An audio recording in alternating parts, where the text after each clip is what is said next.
काल टेस्ट क्रिकेटमध्ये एक असा क्षण घडला ज्याने संपूर्ण इंग्लंड संघाला शांत केलं आणि भारतीय फॅन्सना गर्वानं उभं केलं. नमस्कार मंडळी, क्रिकझोनमध्ये तुमचं स्वागत आहे. कालचा दिवस म्हणजे टेस्ट क्रिकेटचं असल सौंदर्य दाखवणारा एक थरारक क्षण होता. इंग्लंडकडून हँडशेकची ऑफर आली म्हणजे 5वा दिवस संपायला अजून वेळ होता, पण इंग्लिश कॅप्टन बेन स्टोक्सने मॅच ड्रॉ मान्य करत हात मिळवण्याचा प्रस्ताव दिला. पण भारताच्या 2 वीर योद्ध्यांनी रवींद्र जडेजा आणि वॉशिंग्टन सुंदर यांनी ती ऑफर नाकारली. का? कारण त्यांनी ठरवलं होतं, आम्हाला आमचं टेस्ट शतक पूर्ण करायचं आहे.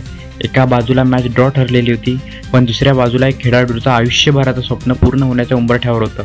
आणि मग काय, रवींद्र जडेजा 107 नाबाद, वॉशिंग्टन सुंदर 100 नाबाद, 2 जबरदस्त शतकं आणि भारताची जबरदस्त लढत.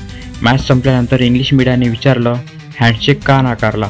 त्यावर शुभमन गिल म्हणाला, a test 100 is a test 100, that's a dream, ते डिझर्व इट. म्हणजे आपल्यातला एक फलंदाज दुसऱ्याचं स्वप्न समजून उभा राहिला, हाच असतो टीम स्पिरिट. टेस्ट क्रिकेट म्हणजे केवळ रिझल्ट नव्हे, तर स्वप्न, मेहनत आणि जिद्द याचं एक शुद्ध रूप आहे. आज जडेजा आणि सुंदर यांनी भारताला नुसतं ड्रॉ नाही वाचवला, तर क्रिकेटमधल्या अस्सल भावनेचा सन्मान केला. मित्रांनो, तुम्हाला काय वाटतं?